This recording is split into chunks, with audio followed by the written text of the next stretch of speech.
Welcome to the Winged Wheel Podcast. Here to talk all things hockey are your hosts, Brad Crisco, Ryan Hanna, and Evan Lobsinger.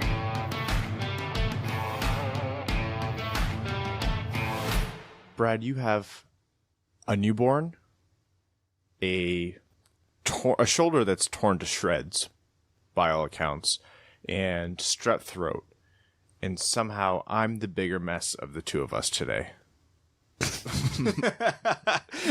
By a lot. When we were talking before the episode, I didn't mention it, and I didn't even really think about it. See, the trick is to go so down the rabbit hole of despair that you just hit the pit of apathy at the bottom. And that's where I'm at now. Okay, quick question. Asking for a friend.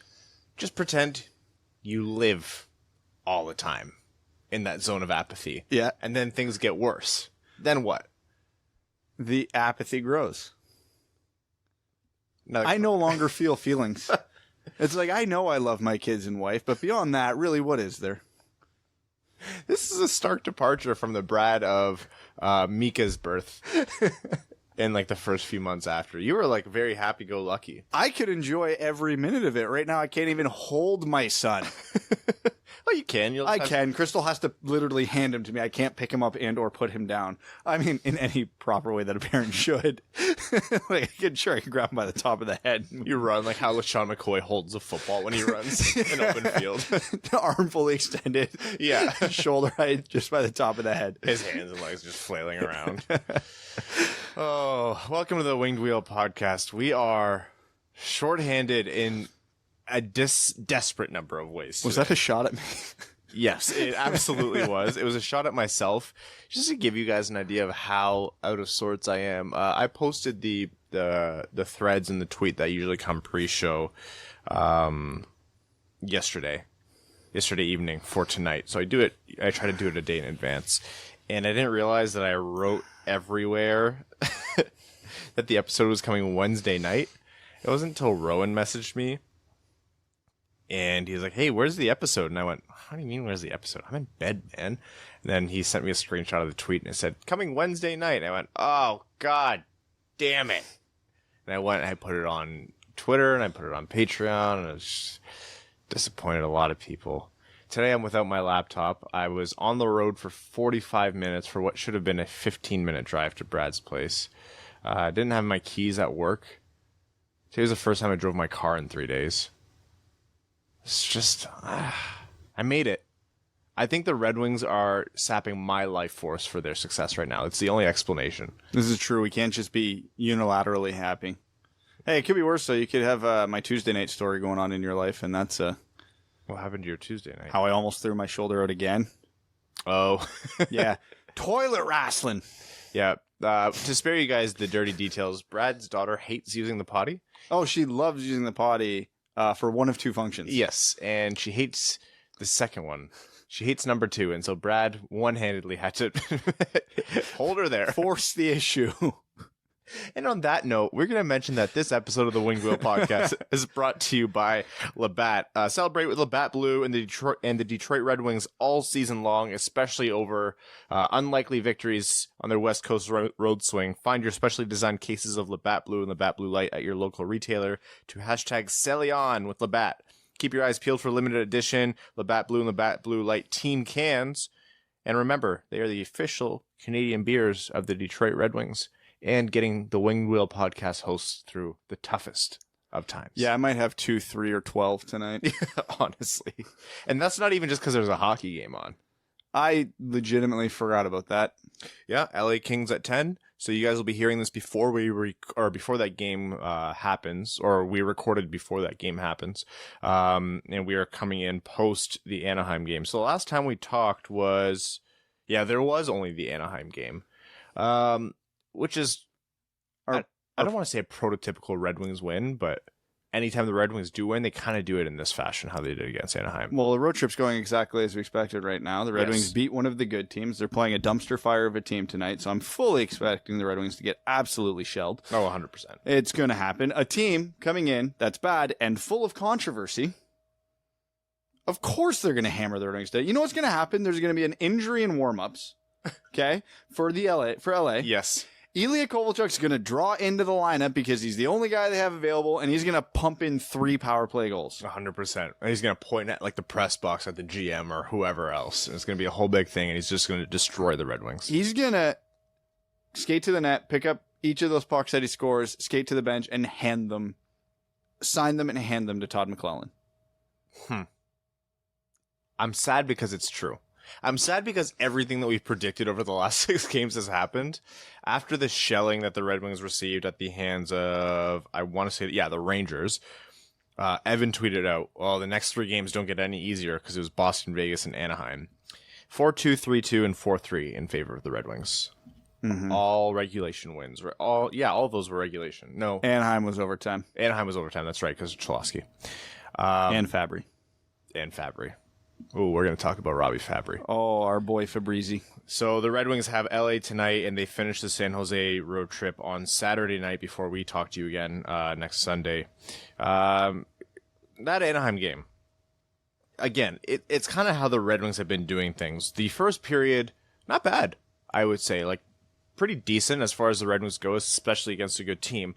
Mind you, they were down, Manson, and they had another key injury on defense. Enough players were out that it benefited the Red Wings. Are you using a highlighter to scratch? You have no idea what my life is right now, Ryan. You were reaching over. I was like, can I help you, sir? I can't move my arm past here, and the itch is on my left tricep. I'll scratch behind your shoulder blade for $5. Not itchy right now, but I'm keeping this here just in case. The Red Wings started out the second period with a terrible start. It was 2 goals in a minute, I believe. Yeah, 2 goals in the first minute of the second period. The coach's challenge for goalie interference. Here's my hot take. I think it was the right call to challenge that. I'm actually kind of blown away that they didn't overturn that goal. This is the exact type of ticky-tack call that they're trying to get this is why they put the 2-minute penalty in place. Because they don't want coaches challenging things that are this unnoticeable until you look at the fine-tooth comb on the replay. Did Buddy kind of bump Bernier's glove out of the way? Yeah. Based on where Bernier's glove was and everything and where the puck went in, would he have got it? Probably not. Was the Red Wing involved in kind of taking away the Ducks' lane? Yeah. So it's back when in the goaltender interference apocalypse not that long ago where everything was getting overturned. Yeah, this one would have 100% been overturned. Yeah. But this is also the exact type of one that every fan was just sitting on their couch going, oh, come on. Yeah. I can understand that. As soon as I saw it, I knew it wouldn't be overturned because of that reason. I wasn't overly upset that it wasn't overturned, but I did think that it was enough to at least get a look. But it's Jeff Blashill making the challenge, and so hey, this was his first loss of the year. Yeah, it was. It absolutely was. Mika just got home. Updates on the house. We have run into some holdups, but the upstairs should be done by this time next week, I think. Nice. So, and the upstairs includes the studio. Dope. So the Red Wings then continued to get scored on, or they got scored on twice. Hronek did score from his office on the left side. He is absolutely on. It's the Ovechkin spot, just like sits on the left near the top of the circle, maybe a little bit further to the left of that spot. And what he can do with that shot, like he frames his body in a way where he's trying to go close corner, but oftentimes takes like a weird, almost like intentional whiff of a shot to put it opposite corner. Whatever he does, it's incredible. He's been able to switch it up which way he's shooting, and he beats the goalie a lot. The dogs are going nuts. They're very happy to see him. Yeah. They should continue feeding him, and Hronek is one of the consistently brightest spots on this team. Now, as you mentioned to me before the show, he was held out of practice today? Yeah, he may or may not be playing tonight based on last update. And if he is out for any period of time, we can just basically safely assume the Red Wings season is over.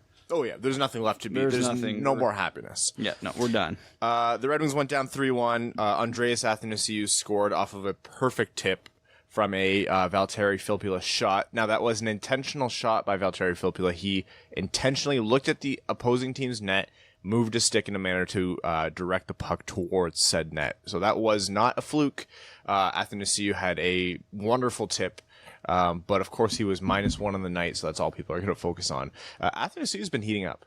Yes, he has 3 goals in 5 games now. It's regression back to the mean, because when he wasn't scoring, he was still playing well, and he was still generating a ton of chances. Like, there's no way that was going to hold up. It's amazing how averages and percentages work. Yeah. I don't care if you're in team trade Athanasius or team keep Athanasius, to think that he was all of a sudden going to become a dud after last season. No, like, he's doing absolutely fine. And he's finally, the bounces are going his way a little bit. So hopefully that continues. The Red Wings down 1, were on a power play.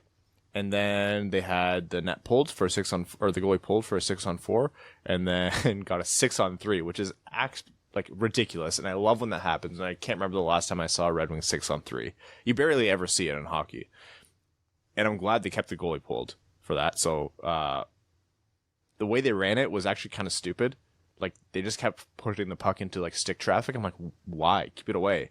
And then the puck bounced out to Larkin on the side, and he fired it in between the goalie's legs from an acute angle, which, of course, that's how they're going to score. Larkin tied the game and was the hero. And then in overtime, much like Madison Bowie the game prior, Dennis Cholowski was having a notably bad game. Like, I thought he looked terrible out there. And I think he's looked bad ever since we came out and defended him in the episode when he got scratched. Maybe, just maybe, Blashill's method doesn't work. Maybe instead of it being a learning lesson to a healthy scratch guy, maybe it breaks his confidence. I don't know. Weird how that works with a defenseman whose entire game revolves around his confidence and ability to assert himself into the play. Anyhow, his new favorite teammate, Robby Fabbri, again, made another fantastic play. Really ran the play from the sideboards closer to the offensive zone, called off Larkin, put the puck into the middle for Cholowski, who was streaking up the ice, who stepped in and sniped it. Like, absolutely sniped it. So saved a terrible game with a clutch goal, just like Madison Bowie did, and the Red Wings won. I found myself cheering in a way that I have not been doing in a long, long time with these Red Wings. That's good. I was snoring when that puck went in. I know. It was so funny because we were talking, we were tweeting, and then all of a sudden you just stopped. Yeah, I think it was 5 minutes into the third period. I literally woke up, like, my phone still kind of like just a couple inches from my hand. And it was like 4 a.m, and I didn't even bother checking the score. I'm like, I'll watch the last 10 minutes tomorrow, and then just didn't roll over because I can't. No. And then just went back to sleep. I was like, Brad's missing a good one. Why did he tune out so quick? I'm like, yeah, he's a new dad. He probably fell asleep. And look at that. You missed a good one. I watched it. Yeah, it's been a blast. Like, honestly, I don't care what you think about the tank or anything right now. It's so early in the season, and 2, they're going to lose plenty of games in the future. Watching them beat Boston, Vegas, and then Anaheim has been an absolute blast. Yeah, just a good way to end that game. Having Cholowski redeem his game with that goal was good to see, because he was having a bad game. Yeah, and it's important to note the guys we need to see succeeding are the ones who have been succeeding. Mantha, Bertuzzi, Larkin, Athanasius, Fabbri, Hronek, Cholowski with the game winner. The one other thing we need to talk about that we forgot to put in the pregame notes, the now definitive starter for the Detroit Red Wings, Jonathan Bernier. Yeah, we should talk about that. So it's the guys you need to see succeed are succeeding. And I know we all have our love for Jimmy Howard, because Jimmy's been in this organization for 16 years. Yeah. Plus, over 16 years. And as always, we should endear him. But from a practicality standpoint, we need Bernier to be the better goalie. He's a guy who's under contract for next year. Mm-hmm. So the fact that he has been is a positive development. He's not been lights out, but he's been average. And average is good for a rebuild. Yeah, a lot of people are getting hung up on the numbers, and whichever way you shake it, neither Jonathan Bernier or Jimmy Howard are going to be outstanding goaltenders right now. But the starting job what that does is it allows the starting job to be a little bit more fluid. So if Jonathan Bernier, who is the one who's playing, what was that? Oh, you know what? I am going to miss this place in a way. An exorcism. I'm not. Jonathan Bernier playing better he's no longer stuck behind a starting goaltender who has that name reputation because they're on a better team. It allows that fluidity. And the fact, like you said, because he's under contract, it is substantially better that he's able to at least play through these streaks and have good games and not be completely broken by it. And that's not a knock on Jimmy Howard. Nothing about this is about Jimmy Howard. We know Jimmy Howard, he's up and down. Literally any goalie in the NHL on this hockey team would be up and down considering how they get shelled every night. But yeah, Jonathan Bernier absolutely is a starter. I've seen some argument one way or another, and I just am confused as to why it would even be an argument. The easiest conversation a bad team can have is who their starting goalie is, because does it matter? Like, no, there's no substantial risk here by switching out who your goaltender is. The only risk I would say there is the last 3-game stretch being a good example. Because you look at the Ranger game before the winning streak, the Red Wings didn't play terribly that game, but Jimmy Howard did. So in what was probably an all right game that should have been a close game, looked like a 5-1 blowout, and that's not helping anybody's confidence. Now, had Bernier given up a ton of bad goals in the last few games when the Red Wings, by all accounts, played really well, to come out of those with losses, be pretty demoralizing. So that's fair. Yeah, no, that's really from fair. That standpoint, it matters. But you're right. Every other standpoint, no, it's irrelevant. You know what? Good for Bernier. Yeah, I'm not going to say this is what he came here to do. I'm sure he came here to be a starting or try to be a starting goalie and win a lot more than he did. But the reality of the situation is the Red Wings currently have both of these goalies under contract to just get them through this. The long-term plan isn't Jimmy Howard. The long-term plan isn't Jonathan Bernier. Really, the only big loss here is Jimmy Howard's not having the same season he was last year, and so his trade value is significantly decreased. But stranger things have happened. A team could want him for super cheap, and then Detroit gives him up for, like, I don't know, 5th or something. We'll just package Green and Howard together to somehow work our way up to a 3rd. But you know what? Take it. With the way both of them are playing this season, I will give it to Green. There are certain offensive plays where I find that he's one of the only defensemen who can do what he's doing to keep that offensive play going or generate it. But so many other aspects of the ice, he looks like a Detroit Red Wings defenseman is the best way I can describe him. And it'd be nice if those offensive moments happen more than once every 3 games. Yeah, of course. The only other thing is, oh man, all my notes just got completely screwed up. The one thing I want to talk about again is Robby Fabbri.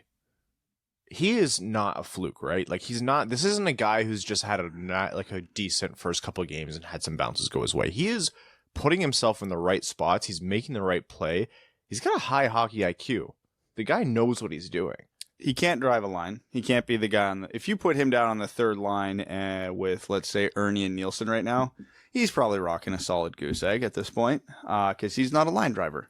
But that's okay. Most players aren't. Fine. He's a highly skilled, highly smart player.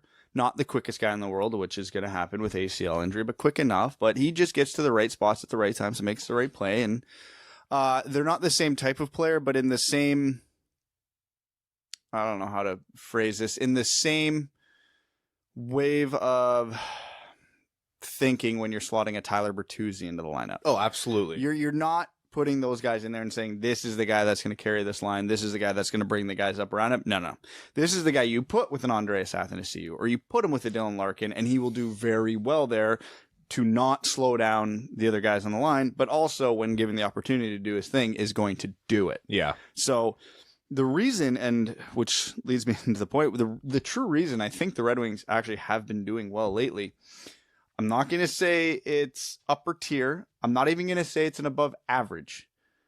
But with Fabbri, with Filppula and Athanasius on the second line, and the big line being as they are, this is now a competent top 6. Yeah, I think so. Every player that's playing there, with the exception of maybe Filppula, are legitimate top 6 forwards. Now, again, on a Stanley Cup team, the skill level of these guys is higher. But as evidenced by the fact that Fabbri couldn't crack a Stanley Cup roster. Exactly. But the fact that all 6 guys in the top 6 are legit top 6 players, it now does not mean the Red Wings are at the mercy of the matchup. Yeah. Which is nice, especially being on the road. You know Larkin and Mantha and Bertuzzi are going to get extra attention and probably not going to put up 3-4 goals a game, so they need some secondary scoring, and Athanasius, Filppula, and Fabbri have been providing it. Mm-hmm. The 3rd line, the donut line, still the donut line. The 4th line is not savable, if we're being honest. Nope. But Well, it's because They don't need to- their star De La Rose. Yeah, they don't need to play a ton anymore. This is fine. And this is fine. Again, it's not good. It's not great. It's not great, Tom. Competent, though. And that's a huge step up because that second line at the beginning of the season, I think we actually had a conversation on this podcast about, is that the worst second line in the NHL? And we came to the agreement that yes, it probably is. Probably, yeah. You know what a big factor is in this second line looking like a legit second line? Valtteri Filppula has had a great few games. He's looked good. Yeah, he's been passable, competent. He's been doing what he can do. Filppula's never guilty of trying to do more than he should be doing, like Abdelkader maybe. Except for that one goal he had with the Islanders last year where we went through like 9 guys. Yeah, he's weird like that, eh? He has one a year. And Yeah. you're just like, whoa, do that more. And then he's just like, nah. No, he's like, that's rude. No, but I think he's looked good, and I think a lot of that has been the personnel around him. I think putting him with Athanasius took a little bit of time to kind of set, but those gears are aligned now, and they seem to be working well together. There have been 2 or 3 accidental goals between them, and a couple other like really great plays where they've worked together. And now with Fabbri, they're able to. Oh my God, is your infant son still crying? Yep. Tell him to grow up. Oh, my life's hard. Listen, man, you want to know what's hard? Winter hits while you're away on vacation, and all of a sudden you don't have winter tires on. And you can't drive anywhere because the roads are the mess because the city that you pay taxes in doesn't clear the damn roads. That's what's hard, Henrik. On the plus side, I have a buddy who owns a shop and had a last-minute cancellation today, so I was able to get the winter tires on one of my vehicles. Can your buddy be my buddy? I mean, I'm still waiting on one car to get in. So You already have a car. What do you have, 2 kids? Anyways, no, Filppula has been good, and I think with Fabbri, they're having Fabbri and Athanasius to do all the tough skating, and Filppula just to be in the right place and move the puck to them when they need it. I think that's been a very decent second line for Detroit. Well, it's been a good line by Detroit standards. So having someone else other than the Larkin Bertuzzi Mantha line, like you mentioned, is key for Detroit to have any success and key for the fans to have any kind of fun this season, which is important because it's going to be a long season, and otherwise these 10-30 games would not be worth watching. Remember at the beginning of the season we were joking how basically Filppula and Nielsen were the same player and they were interchangeable? Oh, so off. Oh, Filppula has 8 more points than Nielsen right now, 19 games in, so times that by 4 and he's on pace to outscore him by 36. Obviously that won't hold. You have to put money in the donation jar for saying times instead of multiply. That's going to be my thing with you is grammar. All you're going to do is drive me to make it worse on purpose. Don't do that. Don't do that to the people. Jonathan Eriksson recalled. Guess who's back again? I made some stupid joke about excited to see this kid, or excited to see another young gun from the Griffins get called up.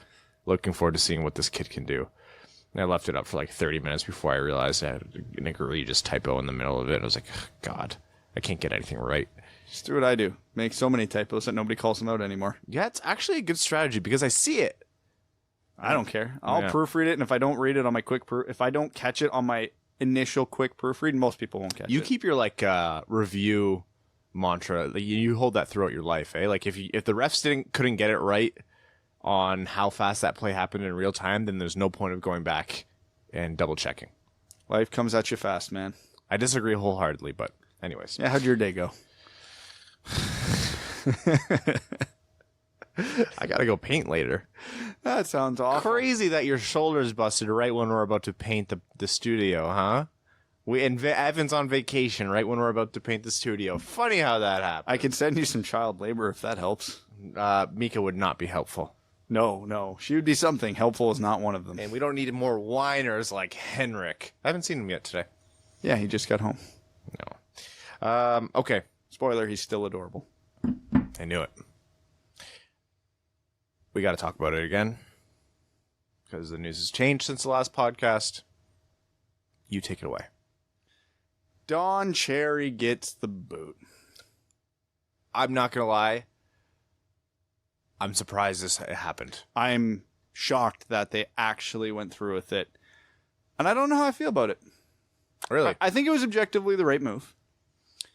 It was a ballsy move because, as we've seen by the outlash, like the outpouring of support for him after, they're going to lose a lot of viewership, which is going to be dollars out of their pocket. So they're taking a direct financial hit with this move, but it was still the right move. I have not seen Canada so divided, and we just had an election. Yeah, this reminds me of the 2016 American election, honestly. It's just like a civil war could start over this. Yeah. Although, like 20 people showed up to that protest in front of Rogers. Yeah, I think I saw a tweet, someone said more people showed up protesting outside the Bell Center when the Habs didn't re-sign Kovalev, but that's okay. So, That's brutal. So, everybody who defends Cherry, the two arguments that are coming out most prominently are, that wasn't what he meant, or everybody's just too soft. Just suck it up and deal with it. Now, I don't agree with either of those, but let's play devil's advocate, because it's not a conversation unless we do, right? Okay. Is society becoming too soft? Well, that's debatable. Sure. I could see the argument there. Whatever. Is that he didn't mean to say that. He meant to say everybody, like everybody. Okay. He didn't explicitly say those brown people or those Asian people, but we know what he was saying. But okay, fine. He didn't explicitly say it. He didn't explicitly say immigrants. And then on the other hand, those can both be true, and it's still racist. So if he didn't go, because again, I'm admittedly coming back from a guy who grew up and was a fan of Don Cherry. Like, yeah, me too. I've always loved the guy. So I feel bad sitting here and dumping on a guy that, like, I worshipped when I was a kid growing up hockey. I own almost every Rock'em Sock'em up until 2 years ago. But man, it's, even with his best intentions, all assuming they are true here, something still needed to be done. Maybe suspension, maybe they didn't have to go to firing right away. Because, man, the dude has given his life to CBC. He's been there basically longer than I've been alive. And I'm the old man of this podcast, and that is worth something. But if it wasn't coupled with all the, we'll just summarize it by saying European hate throughout his life, I'd give him the benefit of the doubt here. Yeah. But the fact that he's been so willingly to single out, we'll call it other cultures, his whole life, you can't give him the benefit of the doubt. You just can't. And that's the reality. Again, no matter what side of the fence you sit on, you just can't give him the benefit of the doubt on that one at this point. What do you call Lidstrom, a classless European? I think it was that phrase, and I remember hearing that and going, like, Nicholas? Look, I appreciate Brad laying out that argument extremely diplomatically and very fairly. And I think he was generous to the side of people defending Don Cherry. And I think that's a good way to promote the conversation. I'm going to come out here with a little bit more of a firm opinion. The dog whistle was strong on this one. Even if he wants to make the argument, like there's always this case of when people say shitty things like this, they always try to get away from it by making you argue semantics in these little nitty gritty details that actually aren't relevant to move the goalposts, essentially. He didn't technically say immigrants. He never said, Syrian refugees or whatever it is. He never actually said it. He meant all people. The terminology, like the land of milk and honey, and you come here for our milk and honey and you want a better life and all of that is it is the only context in which that is used is about immigrants coming to this country. No one was fooled from the start. Everyone knew what it meant. Anyone who's given this half a second of thought or isn't entrenched in the deep debates that are happening on Twitter and Facebook, which, oh God, is it hard to watch, knows what was said. I've been avoiding them. Yes, as have I. I'm going to have to text Evan for the Facebook updates. Yeah. And you know what?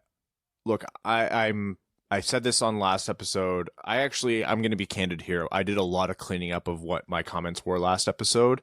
because now me and Evan are no longer the only ones who have been edited on this podcast. we have all been edited now. Because I felt like I didn't come through. I wasn't very well articulated. I did a lot more swearing than I wanted to. And I just like, I actually didn't know we were going to talk about it. And I was just exhausted. And you knew we were going to talk about it. You tried dodging it. Don't get around it. No, I just kind of, I do want to say, like, I grew up watching Don Cherry. Like, any kid who's grown up in Canada, any Canadian or immigrant has grown up watching Don Cherry, and I appreciate the magnitude of what he's done for the sport of hockey. Hockey's a game. These are people.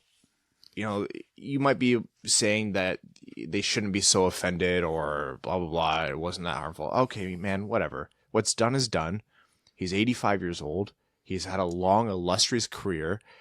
And then he promptly went on Tucker Carlson and Rebel Media after. So it's Don, buddy. It's like if you're gonna keep up a facade, at least stick to it, right? Like, what other indicator do you want to know that this was done in good or bad faith? Like, okay, I'm tired. Like, I'm genuinely exhausted, and I know it's a crappy thing to do, maybe for like standing up for what I believe in. But I've just been backing out of the debates. I have not engaged anyone in it because I'm tired. I'm tired of it, and this has been coming from Don Cherry for a long time. So, he was fired. I don't wish him any more ill will. I stopped watching Coach's Corner, anything other than like casually a long time ago. And I want to go on record as saying, as I truly, truly, truly appreciate what Ron MacLean did. I think Ron MacLean caught a lot of flack. And like we mentioned in the last episode, that's not the person that Ron is. I can understand where the anger was coming from, but anyone who knows Ron MacLean knows that he is as good as they come. And he went on Hometown Hockey and he went on Twitter and to offer that apology. I know Don Cherry didn't like that he did it, but it was the right thing to do, and it meant a lot for the people whose words that Don Cherry heard, or the people who were hurt by Don Cherry's words. Mm-hmm. An ugly situation. Two more things on this subject. One, I just need validation that with the "you people" comment, I wasn't the only one whose mind immediately went to Tropic Thunder.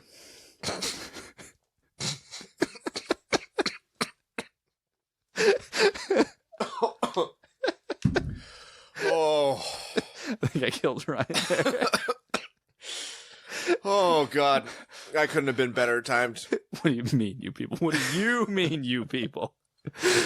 I've been referred to in like a very derogatory manner as you people a lot of times in my life, and I want you to know that amount of levity is the only thing that makes it okay. The fact that movie came out is the only thing that can offer those moments at the smallest bit of comedy. And secondly, there's this Canadian talk show similar to The View called The Social. I don't know how many people caught this because this is not getting nearly the coverage that Don Cherry did, obviously, but I still think it is. One of the hosts, I don't know her name, went on talking about the Don Cherry situation and then just straight up was prejudiced towards hockey players. Her whole rant was how hockey is for white privileged boys who are bullies. So why should anybody be surprised? And if anybody needs some reprimanding here, she needs it. That needs to be a suspension, a firing, a fine or something, because that is just as pigeonholing as what Don Cherry did. Like, you cannot segregate a group of people and say they're awful like Don did and get away with it, and this woman does it. But because she's on the other side of the argument, nobody's talking about it. So she's on the pro side of Don Cherry firing, so people are letting it go. No, that's not how it works. Just because you're on in my opinion, the right side of the argument doesn't mean you can do that. Here's the thing. I think this is where, oh my God, we're getting political. I think this is where we as society are losing it. There's this notion, there's this like all or nothing view of if I disagree with something or a group of people or whatever, they're all extremely bad and terrible, and we just move the conversation outside of the realm of having some kind of reasonable discussion. Is hockey geared towards, privilege? Like, hockey's an expensive sport, and it's getting more expensive, and that's something we've talked about, and it's a problem in hockey. That makes it inherently geared more towards young, privileged white men. And that's just the reality of it. But just to put a blanket statement on every person to say that they're all as bad as what happened with what Don Cherry did, what's productive with that? It's terrible. And hockey is an expensive sport, but do you know who else in Canada does well for themselves, makes money, and then enrolls their kid in expensive things? Immigrants. Everyone. So has an how opportunity to can you be succeed here. blanketing this? I have friend Ryan. You're an example. Your family came over from Iraq, and you played a high level of hockey growing up. Mm-hmm. But you don't look like a overprivileged white bully. No, It's weird how that works, huh? no, I'm a beige bully. Yeah. So I don't even know this woman's name, and I'm glad I don't. See, this is why I'm exhausted by it. There's no good faith conversation happening, and I think this is one of those crappy situations where there just isn't going to be any. No, it's not. People are going to get angry. This is no different than politics. We have people on the one side, we have people on the other side. They're screaming at each other over extremes, where the right answer is probably somewhere in the middle.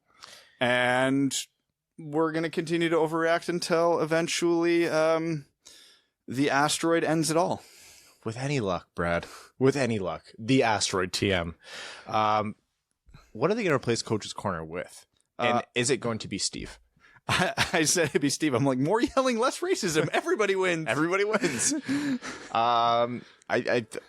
I honestly thought Luongo would have been a hilarious choice, but he just took an advisor job with Florida. I don't think we're going to see a Coach's Corner. I think we'll see another variation of the hot stove or something like that, which sucks because I don't know if Ron McLean's going to be happy or sad about his new schedule, because they could keep him off the Hockey Night in Canada broadcast now and to focus on hometown hockey, because his hometown hockey travel schedule is insane, because he does Hockey Night in Canada Saturday night and then has to travel to wherever he's going Sunday morning. Yeah. So that could be a plus. But then again, doesn't feel like Hockey Night in Canada without Don Cherry. It'd feel even less like Hockey Night in Canada without Ron McLean. So they got a lot of options to get creative here. I hope they don't phone it in. This is an opportunity for them to, you obviously can never remove the context, and obviously there's going to be controversy no matter who they pick, but there's a lot of talented, young or old, broadcasters and members of the media and analysts in Canada, and this is the biggest platform that can be given to them. You look at people like Jeff Merrick, who I think is one of the best podcast hosts and entertainers in the sport of hockey, maybe even in professional sports. I think he'd be a great fit there. There's so many people who can do that and win the hearts and souls of Canadians, young and old, and people across the hockey world. This doesn't have to be something that just sucks. It's sucked for a long time now. This is a great opportunity to make the most of a crappy situation. So I'm curious to see what they do. That being said, it's been a rough year for Sportsnet. It's been, it has not been, between people leaving and firing people, and they've had to cut costs, and they might not have the kind of revenue that they need based on what they're paying for the TV contract. It's been a hard year. It's an opportunity for them to turn a corner, but I'm curious to see what they do. Notes around the league. What's happening with Ilya Kovalchuk? Nobody knows. Came out that he was told he's going to sit out of the roster for the next little while. For the foreseeable future. They're talking about trading him. They're talking about a mutual termination of his contract. They're talking about maybe trading him after his bonus kicks in December. Kind of bizarre. And now they're playing it day by day. He might play some games. He might not. Has he been that bad? He's fourth on the team in points. So I'm going to say no. It's just, the whole situation feels weird, right? Something's off. It's weird. McClellan's been sounding off on his team a lot about their effort, which was always kind of one of Kovalchuk's bugaboos.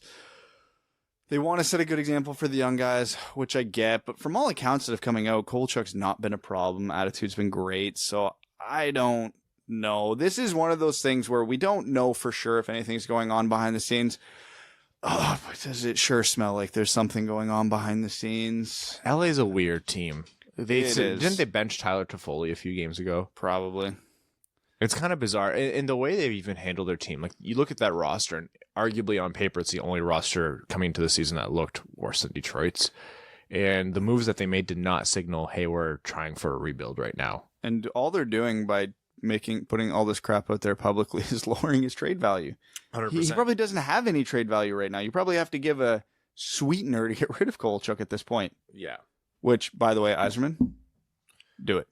Did you hear that rumor, Puljujarvi rumor, that the Red Wings made it came off this like poorly translated Finnish article, but apparently the Red Wings are in on Puljujarvi or because he's been tearing it up in Finland. Of course they should be in on him. Reclamation projects left, right, and center. What did I see? And this has no basis in reality, but because it didn't come from one, NHLrumors.garbagesite.org, I'm going to give this one some airtime. What was it? Kasky and a 2022 first. No, God, no. Oh, my Right? God. That If seemed like a the lot. word first is anywhere in this conversation, I'm out. I'd do Kasky in a second. I wouldn't. If it came as late as 2022, I wouldn't. I don't. Not that Puljujarvi's had a huge sample size in the NHL. He's still young and he's doing well now. Here's the thing I want to point out. The Finnish league's a steep drop from the NHL. You have the NHL, the KHL, probably even the AHL and the SHL all being above this league. So you're getting at best 3 steps removed from the NHL, at worst 5 or 6 steps removed from the NHL. If this guy's going to be a legitimate star in the NHL, he should be dominating this league. Now he's performing very well there. But what he's doing I would not classify as dominating. So when he comes back, even if he's playing as he is there, is he going to be a 50, 60, 70 point guy? I'd say no. Am I giving up a first round pick for a guy who's... no, not at first. No, absolutely not. No. Am I giving up a second plus? No. If there's a year where the Red Wings have 2 second round picks or they're pretty confident they'll be good in a few years, so it'll be a later second round pick and you wanted to take that gamble, I'd give the second straight up. If you wanted to throw in a sweetener, I would, but I don't think Kasky would be my sweetener. I would be going lower down the totem pole where I would do it, but still be slightly uncomfortable with it. If it was a second and let's say Giovani Smith, I don't love the trade, but I could handle it, if that makes sense. That's about my limit. Anything beyond that, I think the gamble on the second round pick is better than the gamble on Puljujarvi at this point.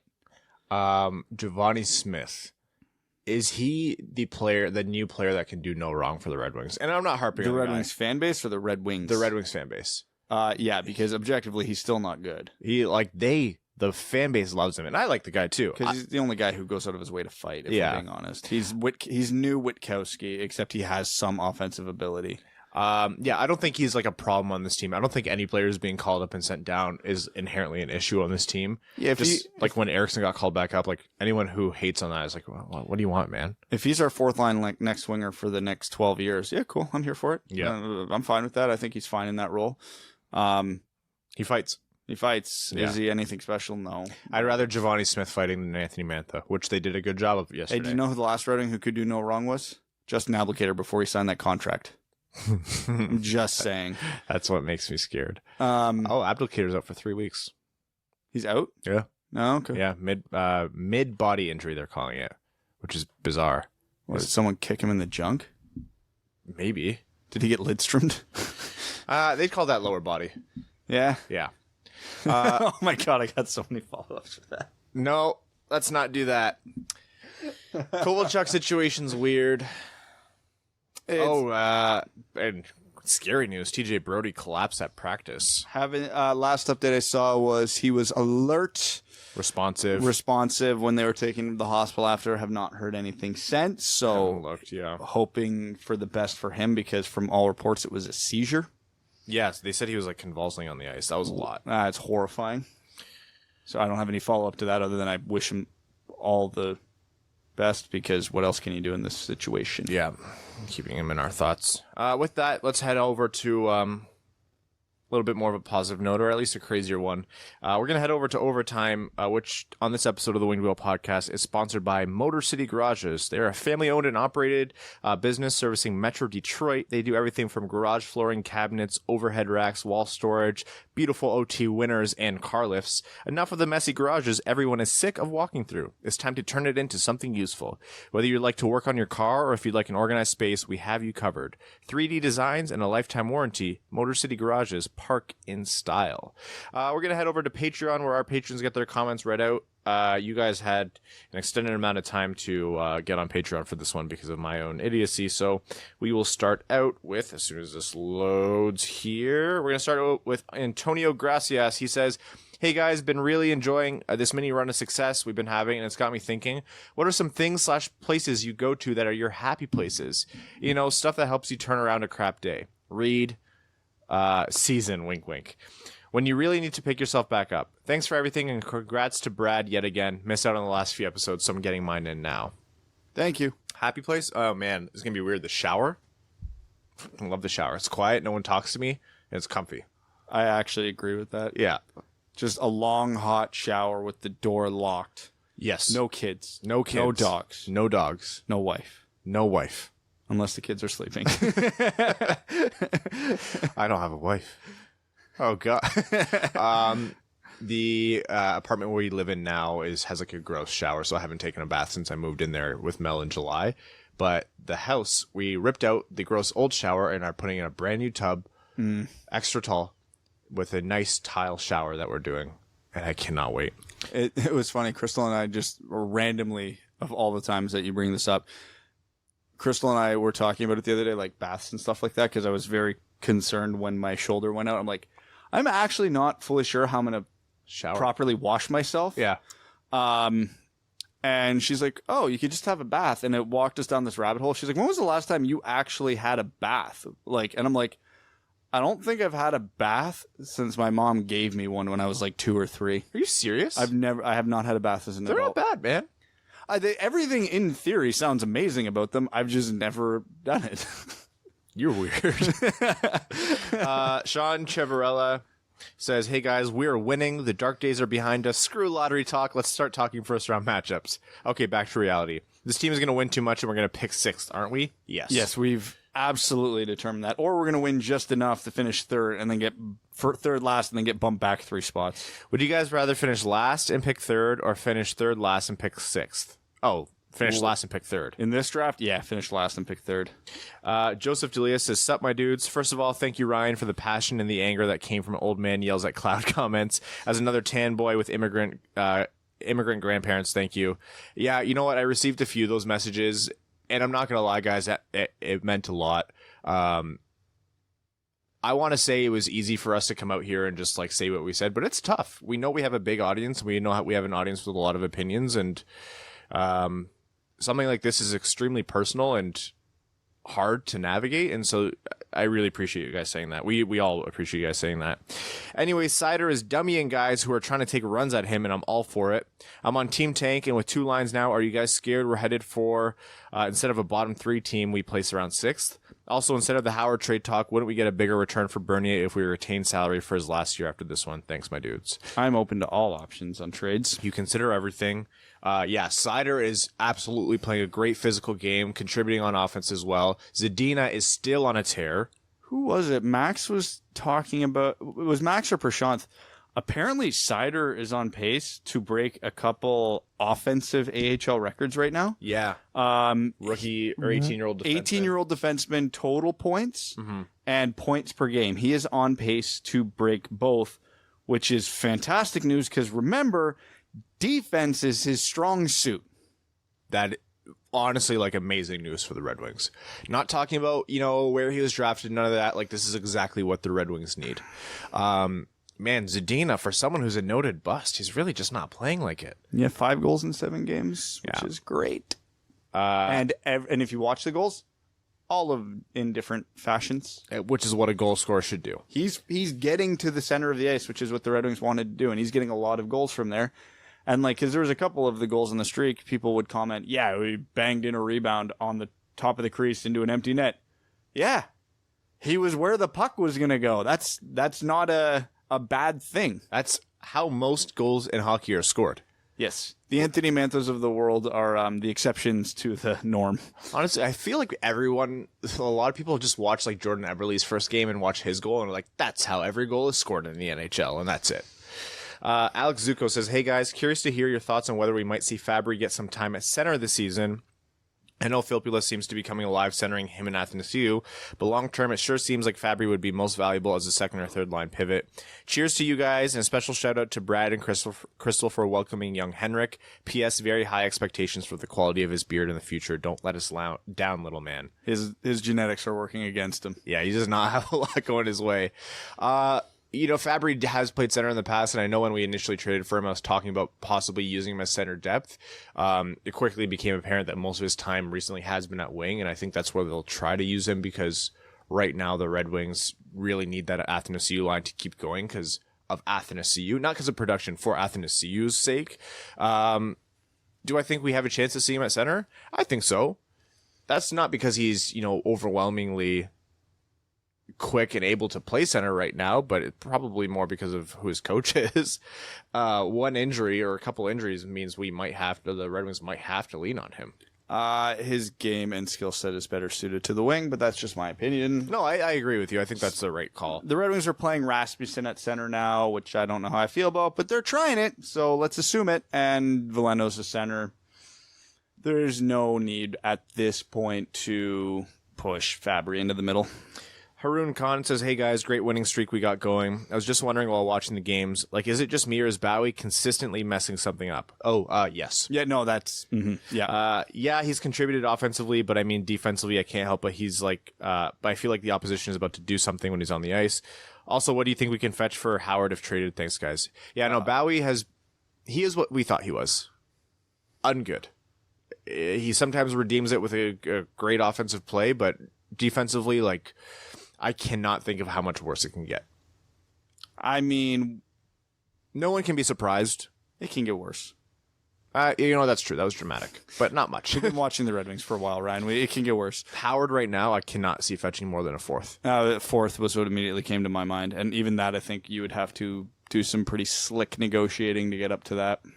Austin Trotman says, please make a way to have an early prediction of who will finish first this season and who will be traded at the deadline. Oh, first in the league? Yeah. In NHL? Edmonton Oilers, because nothing makes sense. For the overall NHL, I'm going to make a very boring answer here, but based on the way they've looked this season, Washington. John Carlson is on fire. Yeah, and they have, 3 regulation losses right now? 2. They're 14-2-4. Wow. And what was the other part of that question? Who's going to be traded at the deadline? For the Red Wings? I don't know if anyone will. There'll be someone at Yzerman's way. Green, I actually think this is a... Green will have... someone will be interested. We just won't get a return. It doesn't mean people won't want him. I'll say Green goes and...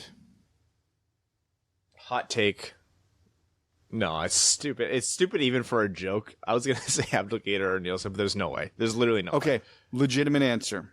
Based on the way Yzerman operates, Mike Green and Darren Helm.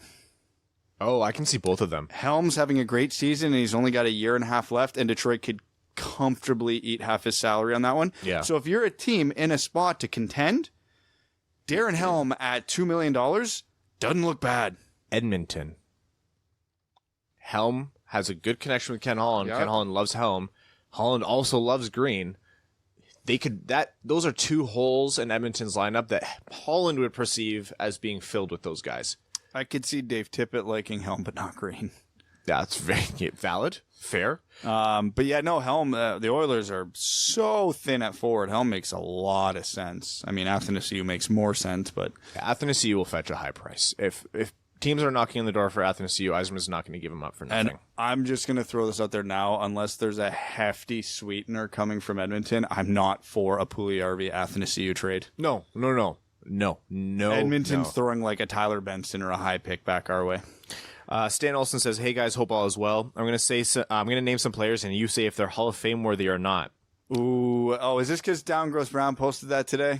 Oh, maybe. I haven't read it. It was beautiful like always. Eric Stahl. Oh, God damn it. What are Eric Stahl's stats? I'm going to say no. It's not the Hall of Very Good. Eric Stahl. I'm going to have to think about that one. How many... What's his... If Patrick Eliash isn't in, I can't see Eric Stahl getting in. Eric Stahl has almost 1,000 points in 1,200 games. Olympic gold, Stanley Cup. And he does... Yeah, you know what? I'm going to revise my answer. Yeah, he's got to go in. That's better than I thought. I thought he was around 800 points. So. Marc-Andre Fleury, undoubtedly, yes. Yes. Rick Nash. I'm going to say no. I'm going to say no because of back half of his career. Longevity, and he only had a couple what we would call dominant seasons. Corey Perry. He's got a heart. He's got a heart trophy. He's got a cup. Got gold medal. I'm going to say yeah. Yeah, he'll not first ballot. And I can't stand him. Ryan Getzlaf. Yeah, I think. I know Sean made the case for and against Getzlaf today, but I fall onto the for. And there's a little bit of Canadian bias there. Carey Price, without a doubt. Easily. Anze Kopitar. Yes. And Shea Weber. Yeah, I think all these guys, yeah. Yeah. Lastly, what's a funnier show, Letterkenny or Trailer Park Boys? Letterkenny. Man, Trailer Park Boys. The Trailer Park Boys is quality, but Letterkenny hits too perfectly to my sense of humor. Yako Ruta says, hello and good day. The sun isn't shining here, but boy, does 3 wins for the Red Wings make up for it. This makes me happy, but not too happy. Weird hoping for your team to lose and yet being happy for your team's success. Overall, would you put Hirose to the AHL and say get Pumple to be up to be the 13th forward? I don't know. Pumple's kind of carrying Grand Rapids right now. I think Hirose should go to the AHL no matter what, just to kind of maybe pull things together there. I really don't care who they bring I don't think he looked bad at the NHL level. I don't think he's been doing what he can do, though. No, he can't. This is when I remember my skepticism before the season. This is what I was worried about. But here's the thing that we can't ignore. It's a little simplistic to just say, but the dude is tied for 8th in team scoring right now, so it's not like he's been completely invisible. Like, say, an Adam Ernie. Oh, yeah. Yeah. There's, again, if you wanted to pull Perlini or Ernie off of the third line and throw Hirose in there right now, I'm all for it. I would pull Ernie off or at least demote him to the 4th line and throw Hirose in there because then at least someone on the third line has a point. David Withers says, hey guys, first time commenting after becoming a patron earlier this year. David, thank you so much. I'm curious of your thoughts about giving our prospects more than 9 games in the NHL to burn a year of their ELCs and get them closer to their next contract and hopefully getting them a little cheaper.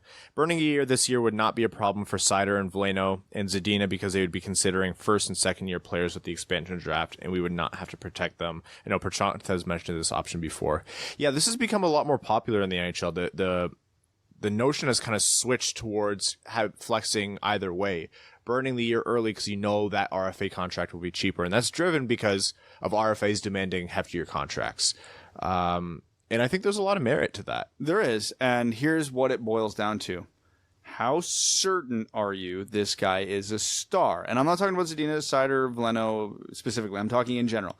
Because in the situation Cale Makar was in with Colorado, that dude was walking to Colorado on the heater of all heaters after just, I don't mean being good, dominating the NCAA.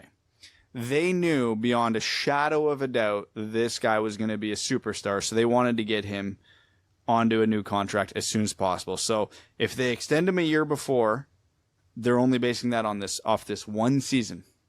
So they can take all the risk in the world and be like, yep, we'll give you a long-term at this dollar and get him on a steal because they know. It's not, hopefully this guy is as good as we think. No, they know. The reason you wouldn't do this is if you don't know what you have in a prospect is and you want as much of a sample size as you can get. And unfortunately, now referring specifically to the Wings, I think Veleno, Zadina, and Seider are all big wildcards. I think the only guy that I can say with certainty out of the 3 of them is that's going to be a valuable player at his position for a long time is Seider. I would bet on Zadina and Veleno, but I'm not betting a 5, 6, 7 year contract on them right now. I was going to say Seider would be a good one to burn. But here's a counterpoint to what you said. Would you not want to take that risk and assume that a player like Zadina will take a little bit longer to develop, which is what he's indicated so far? So you get that first contract sooner, and all of a sudden he hits his peak partway through that very cheap contract. Because for every success story, there's a very similar... There's 3 very similar failures. Do you know what player coming up through the CHL played, and had a very similar season to Filip Zadina when he got drafted. And I don't mean to be an insult, because I don't think Filip Zadina is going this way, but his scenario reminds me an awful lot of Nail Yakupov. Oh, Brad. Same type of player and everything. A curse unto you. I'm just saying, I think Filip Zadina is going to be on the other side of the spectrum there, but for that reason, because I don't think any of us thought Yakupov would be a bust. Imagine getting tied to a 7-year contract at like $6 million to him. Yeah. You can't. You just can't. Now, again, it's if you know, you know. If you don't, you can't.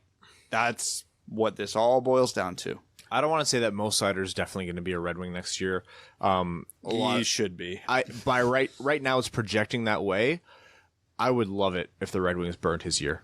Yeah, I really would. Out of the three big prospects the Red Wings had, Seider'd be the one I would burn. Plus, it just makes the season more Plus, fun. he's a defensive defenseman. He's going to come in naturally cheaper anyway. He's the guy that could be shaping up to just be on an unbelievably good contract. I'm just thinking of Vlasic.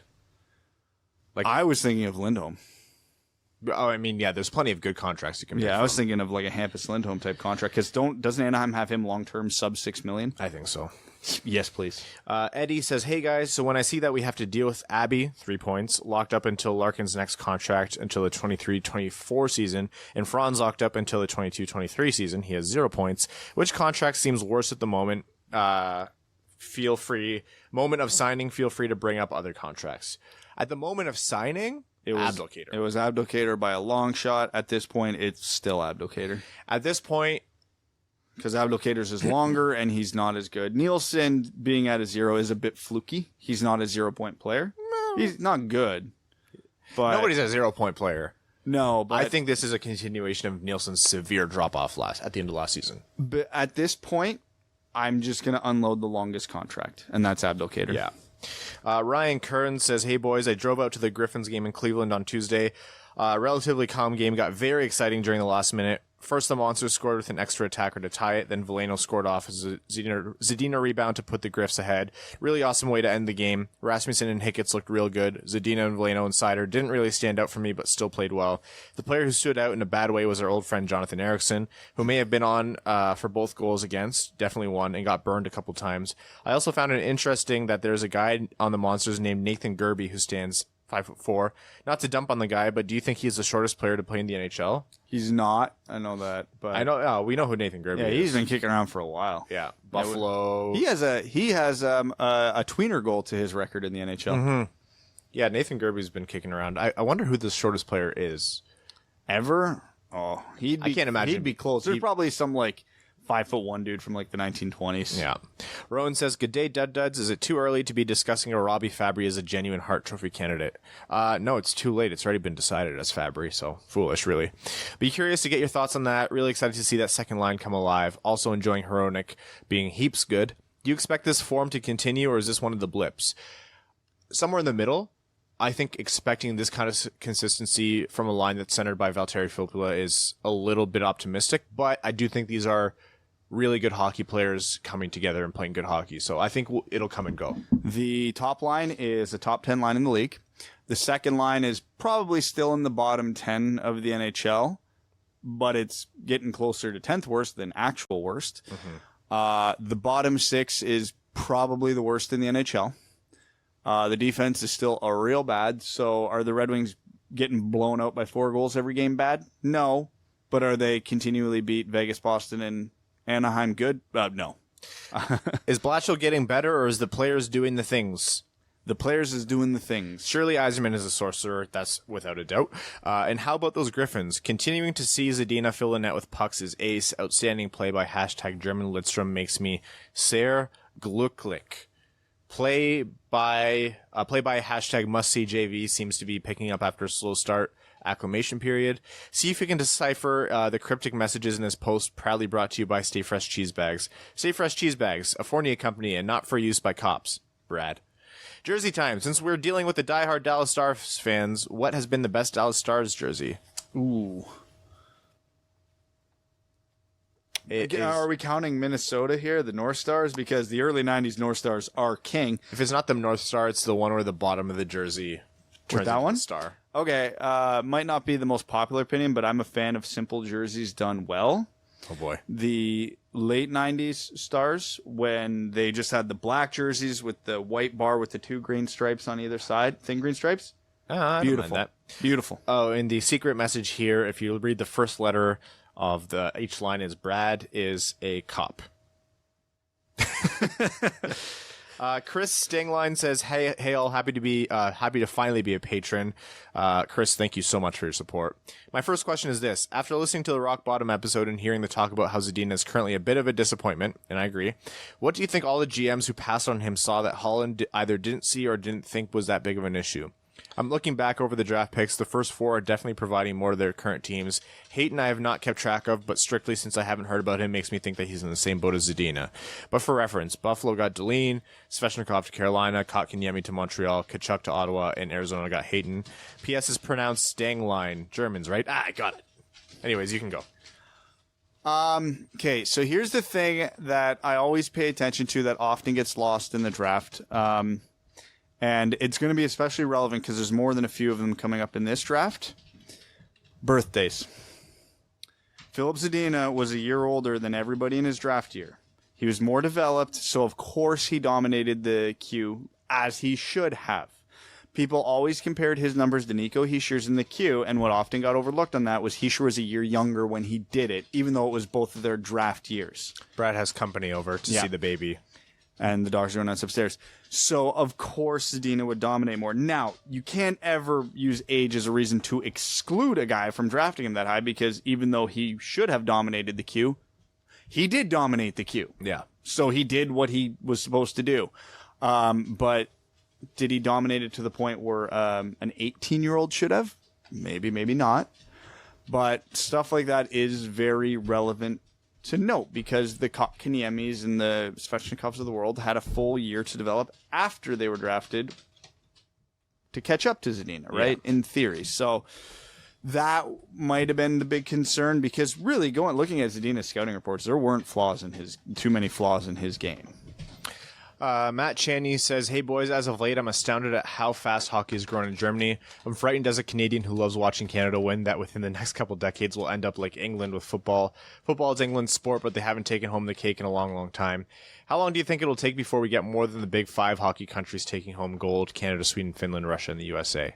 I mean, the Czechs have won some. The Czechs, I think Germany, it'll be 10 to 20 years, because these aren't quick. Like, it has to start at a grassroots level, which it is. Yeah. So yeah, and you see the Tim Stoitzels of the world coming up now, and the Moritz Seiders, and there's got to be more of them. There can't be a couple. It has to be. We got to start seeing 3, 4, 5, 6 Germans in the first round every year, and because hockey will never be the biggest sport in Germany, it's an uphill battle. I think they'll get into the mix of relevancy in maybe a decade or two, but it's not going to be quick. Although, side note, I found something out that makes me really unhappy from the scouting side of our things. Did you know that Germany had a 16-year-old kind of like travel team that used to go on Goodwill tours and play junior A, B, and C teams from Canada every year? And Tim Stoitzel played 2 or 3 games in our region last year. Really? Yeah, he missed it. He played, I think it was the Siskins, the Dutchmen, and the Listowel Cyclones. He also says, have you guys been to the Yeti Cafe in Kitchener? Killer Sandos. I have been once. I had a collard green wrap. It was wrapped with a rubber band. So I've heard great things about the Yeti Cafe, but that was the most atrocious sandwich I've had in my entire life. I don't even know where this is. I've never heard of it. It's in Kitchener. Thank you, Ryan. I gathered that. David McKinstry says, hey, I'm torn between riding my personal hype train over a 3-game win streak and being upset that we might ruin the tank again. Talk me down, boys. Let's go Red Wings. Go Pack, go. Oh, yeah, you tricked me. Bastard. Like talking about Athanasius, the law of averages always works out. It's going to be too long of a season to get hung up on losses. Just enjoy the wins. Matt McKay says, good day, boys. I hope your weeks are going well and hope that the new baby is letting Brad get some sleep. Just want to know what your favorite style of beer was. I'm a stout and porter guy, but I like a good IPA when you need something strong to get through the season. Thanks for all that you guys do and hope you have a great week. Cheers. Thank you, Matt. I know they're not the most popular, but I love sours. But in terms of just like everyday beers, wheat beers are great. I love a good, just a good session beer, like a good blonde or something I can crush a lot of. I like darker beer better. Give me a good lager, not quite as stout, but Just good brown ale. Everett Johnson says, how to play the Wingfield podcast drinking game. Take a shot every time someone uses the words objectively or legitimately. If you're still conscious at the end of the episode, you win. Please don't play that.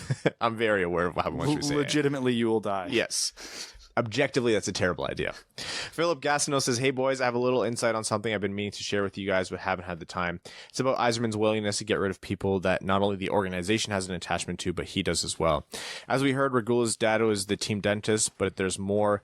Alec Regula went to a school called Cranbrook. It's a private school from grades 1 through 12.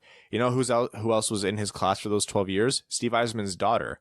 Tag Bertuzzi was also in the same class, son of Todd. The school is pretty close-knit where all the parents know each other as well as all the kids. Point is, Yzerman had a personal attachment to this family and knew them very well and still traded the guy for Perlini. Hope you guys are doing well and stay fresh, cheese bags. Ruthless. He's objectively ruthless. That's actually really interesting insight. Thank you, Philip. Brett S. says, since trades have been all the rage lately, I have a few trade questions / scenarios. With our cap situation being what it is, would it make sense to trade for Dustin Byfuglien? He is someone who is hurt, could be stashed on IR or even better long-term IR next season if need be when Franzen's contract comes off the books. Not that I think we could get 2014 draft pick Nikolai Ehlers included in the trade, but maybe a pick to take on his salary. Are there any other players we should be looking at to possibly utilize our cap space as a weapon for draft picks? Kovalchuk. Byfuglien's not a burden to the Jets from a cap because they suspended him. He does not count against their cap. And the talking point is they are hoping to get him to play. The argument is, though, because of his injury and his subsequent surgery, he may come back and argue that he should be paid because injured players still have to be paid. But until that is proven and happens, he's not against Winnipeg's cap. But that might... Kovalchuk is the one I would be looking at right now to take on. Because why not? It'd be fun. For pure chaos in the league, can we see coaches traded for a change of scenery? Blashill for John Hines or Babcock for John Cooper type scenarios. Thanks, guys. I'm here for it. It'll never happen, but I'd love it. As long as they're making big money like the players, I think that's fair game. Dude, I'm all for every trade. If we want to trade our coach for an assistant GM on another team or this GM for a vice president, let's do it. Let's get crazy. Let's get weird. Joseph Fournier says, do. Time for Athanasius 1-for-1 trade. Today's contestants. Would you trade Athanasius for Urho Vakanainen? No. Zach Whitecloud? No. Nicholas Baudin? No. Dante Fabro? No. Alexander Alexiev? No. Adam Fox? Maybe. That's my first maybe, too. Ryan Lindgren? No. Jet Wu? No. Connor Timmins? No. Tobias Bjornfoot? No. Dominic Bach? No. Vitaly Kravtsov? We're getting there. No. Joel Farabee? That might be intriguing enough for me. At this point, no. But let's see how the next few months go. Sarah Noel? No. Gabe Velarde? No. Alec Regula? No. Great round, changing things up next time. My apologies to anyone offended by Don Cherry's remarks. If anyone out there is defending him, please keep in mind that the remarks you people come here in milk and honey may be subject to interpretation in separate instances. The phrase that Don Cherry said that included each one is in fact a very racist statement. Don Cherry knows damn well what he said and what he meant, and once and for all, he can kindly frick off for hopefully the last time. Cheers, my friends. Let's enjoy the win streak while it lasts in our third year in a row drafting 6 overall. Stay fresh, cheese bags. Thank you, as always, Joseph Fournier. Garrett TV says, hey, hockey amigos, I had an idea for a comment / game, but holy furk, there are a lot of posts today, so I'll save it for another time. Instead, a recommendation for a future topic. Perhaps we start to explore the Red Wings RFA situation. There's a lot of names on the RFA docket. We've added 2 more in Fabbri and Perlini. Maybe a Patreon exclusive topic to discuss roster implications, cap space, etc. It'll take a bit of prep and maybe a guest appearance. May I recommend a gentleman named Maxwell Bultman? Solid guy, writes for The Athletic, covers Wings stuff, has a podcast, UM grad. I'm sure y'all would really hit it off. Cheers, let's go Red Wings. That's actually a great idea for both a segment and a Patreon exclusive. Once things resettle and I'm no longer building a house and Brad is settled with his shoulder and a baby and Evan's back, things should start to normalize where we can start to do those things again. And we will. The bonus episodes and the live streams will be in full force by December at the latest. Yes, which we are very excited for. If you guys have suggestions for segments, you know us, we constantly want to be improving the show. We bought a damn house to get a better space for it. So you tell us what you want. and we'll do it. With that, we're going to wrap up this week's episode because Brad has company upstairs and the dogs are not complying with the no noise policy. We want to thank all of our listeners, our name level sponsors, Arjun Shanker, Charlie Elkins, Clayton Van Dyken, Craig Kibble, Hannah Lee, Jacob Turner, John Evans, Kalen Wood, Langabeer, Luke Johnson, Matt McKay, Jacob Turner. Did I say Jacob Turner? Yeah. Matthew M. Rice, Mike Reed, Rob Thiel, Ryan Lewis, Sean Levine, Simon Anderson. Thank you again for those Russian nesting dolls. And Stan Olsen. Thank you guys. We will see you on Sunday after the last 2 games of this West Coast Road Swing. Thanks for tuning in to the Winged Wheel Podcast. Be sure to check out wingedwheelpodcast.com, where you can subscribe to the show on iTunes, Spotify, or wherever you get your podcasts. You'll also find links to other ways to support the show, such as Patreon, official podcast apparel, and more. And don't forget to follow the show on Twitter at Winged Wheel Pod. And of course, the hosts at Brad Crisco, at Ryan Hanna WWP, and at Hockey Town Evan.